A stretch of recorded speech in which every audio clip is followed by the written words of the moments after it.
looking for places that would carry our wares, I also started working on developing new products suited to the times. Still a novice when it came to bespoke tailoring, I first visited a couple who used to run a bespoke shop and were friends with my in-laws, to gain some knowledge. From there I expanded my network, researching and gathering information on what kind of bespoke tailoring is desired today. I've never seen suit designs like this before. But these are designs you develop together with various people. I'll discuss it with Dad and the other craftsmen. Thanks. I hope this can help boost our sales, even just a little. Thanks to the new products I painstakingly developed with many people, customer traffic began to increase slightly. After that, with the birth of my daughter Madeline, I no longer had the leeway to show my face at the shop. But wanting to contribute to sales even a little, I started selling our products on social media. Struggling for over a decade like this, I devoted myself to launching many new products, selling online, and securing partner shops to carry our wares. Before long, the bespoke shop had finally pulled through the crisis of closing down. As the bespoke shop's business got on track and Daryl grew into a fine craftsman, our daughter Madeline entered middle school. At an age where she could act independently and had a solid way of thinking, I felt a bit lonely realizing my role as a parent would gradually become less necessary.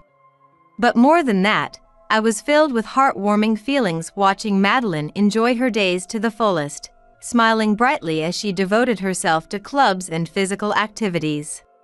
About a year passed smoothly, and around the time Madeline turned 14 and advanced a grade. Madeline, who had been so lively and cheerful, suddenly became gloomy. At first I thought it might be teenage rebellion, but she still obediently listened to what Daryl and I said without avoiding us, so there had to be another reason. Madeline, did something happen recently? You don't seem like yourself. It's nothing. I think I'm just a bit tired from sports. I'm going back to my room. Even when I tried to make opportunities to talk, Madeline would only say she was tired from her sports teams. She started shutting herself in her room more, and Daryl and I grew concerned.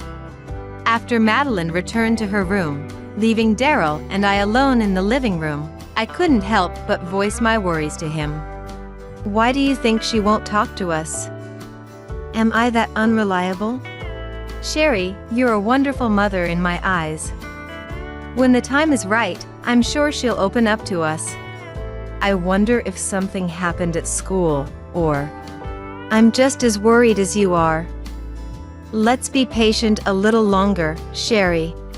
Encouraged by Daryl's kind words, I resolved to take my time and be there for Madeline. It's a sensitive time, she must be feeling so alone and anxious.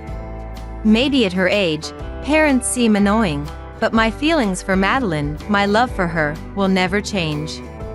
Wanting her to feel that, I put in my utmost effort to face Madeline and continue supporting her. Weeks later, Madeline still hadn't regained her cheerfulness. Her face seemed even more strained, as if agonizing over something, and she often lacked focus. I spent my days desperately holding back the urge to pry out of excessive concern. Mom. Madeline came to me in the living room after I finished checking social media and packaging products for online sales. It was already late at night. Normally Madeline would be asleep in her room at this hour, but that day she came out and approached me. Maybe she was finally ready to confide her troubles. Thinking this, I shook off my sleepiness and had Madeline sit on the sofa for now. What is it, Madeline? It's okay, we have plenty of time, so take your time. Yeah. Madeline fell silent after that, seemingly at a loss for words or unable to muster the courage to speak.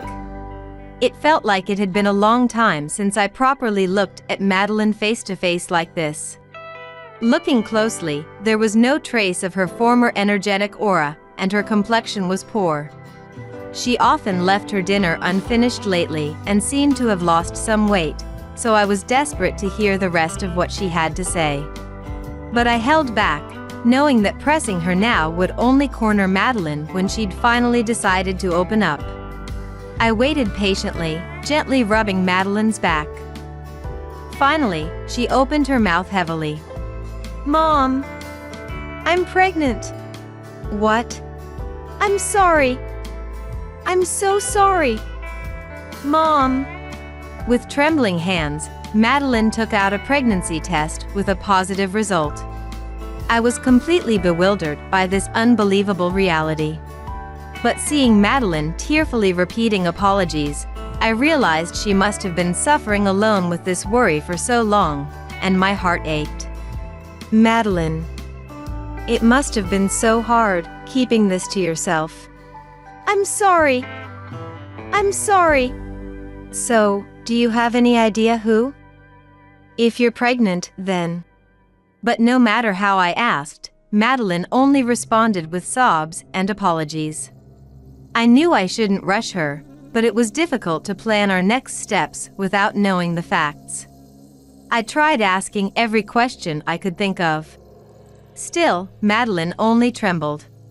"I'm sorry. I'm so sorry. Mom, forgive me. Please don't hate me." "It's okay, Madeline. I could never hate you." Madeline seemed to be crushed under the weight of what she had done, hyperventilating to the point where she couldn't give any details. It was late at night and she needed sleep to recover, so I soothed the panicking Madeline to calm her down, deciding to have her explain more at the hospital tomorrow. The next day, I woke up earlier than usual and woke Daryl. "What's going on?" "It's so early in the morning." "I'm sorry for the early wake-up call, but there's something important I need to talk to you about." "It's about Madeline." As soon as Daryl realized it was about Madeline, he sat up immediately, ready to listen. "I need you to stay calm when you hear this. Madeline is pregnant. I just found out in the middle of the night too. I only know the facts, but..." "Pregnant? You're joking, right?" His disbelief was understandable. Daryl's eyes went wide, his voice and lips trembling as he forced the words out. As if to say, "Surely not our child." I felt the same way. I think Madeline had been agonizing over this for a while. After she told me, she kept apologizing over and over while hyperventilating.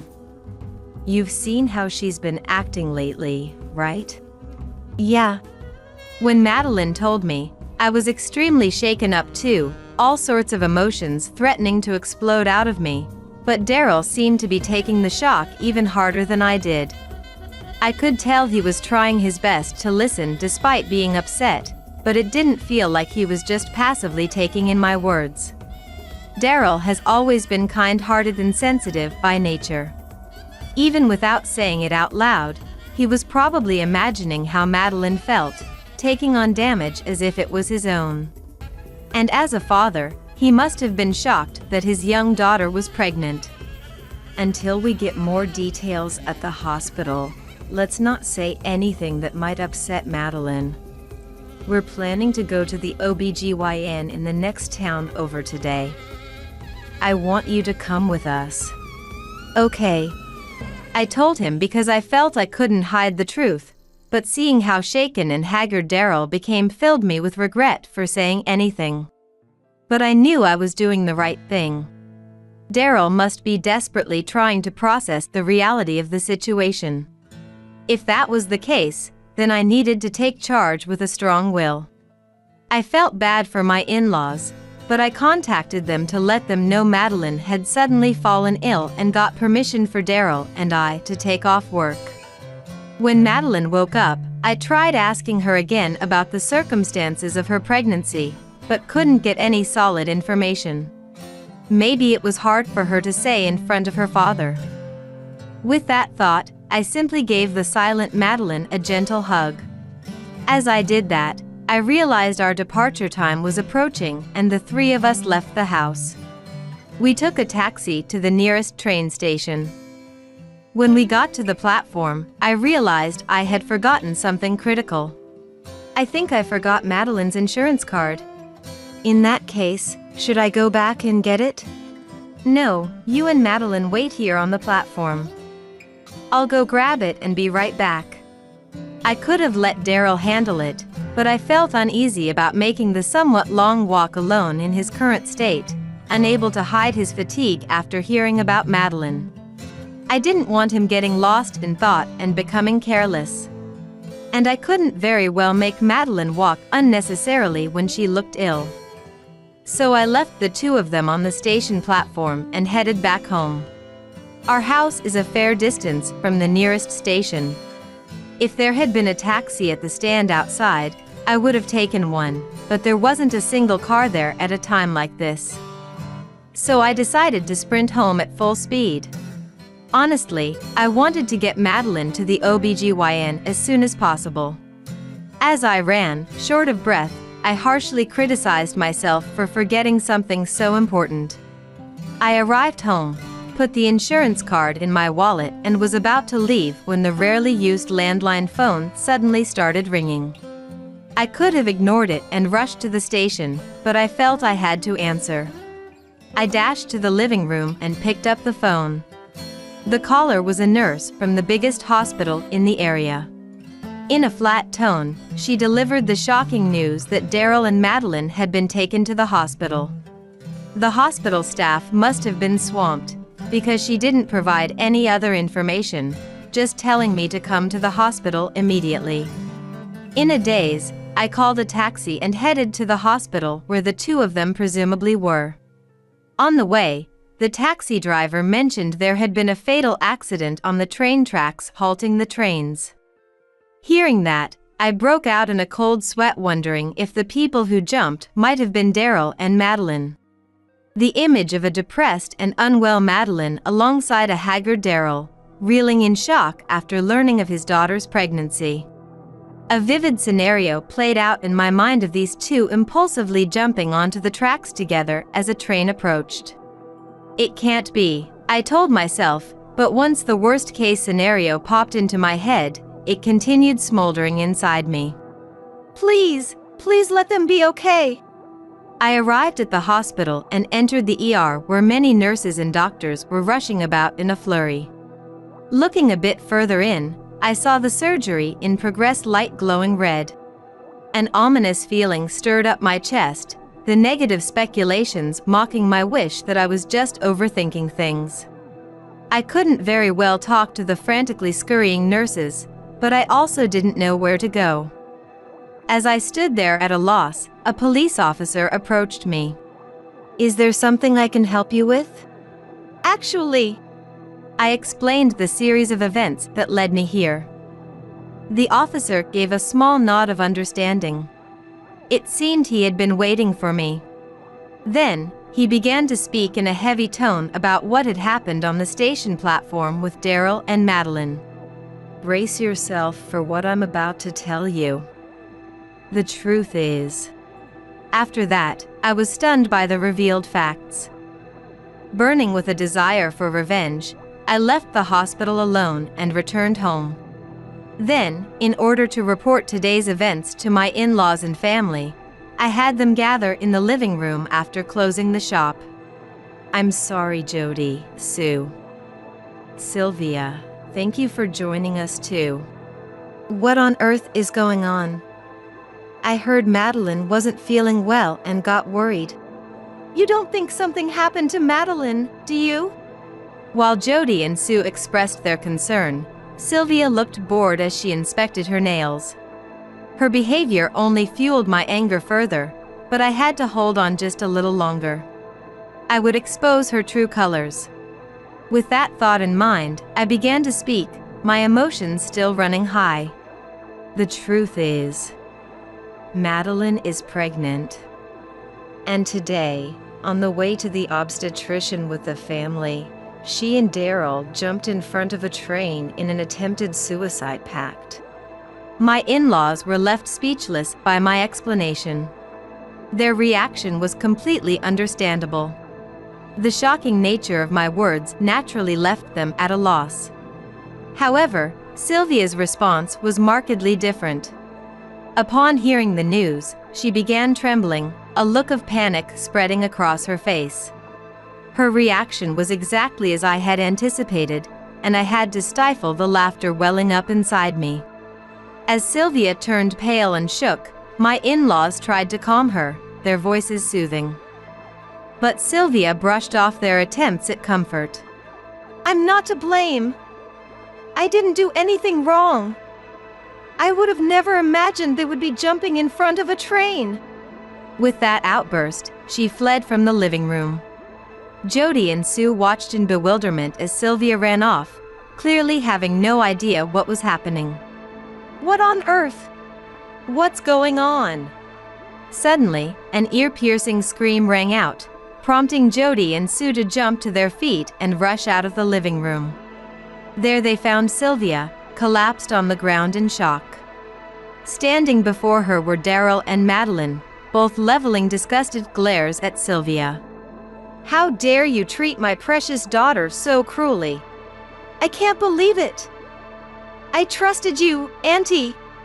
We've already consulted the police about taking appropriate action.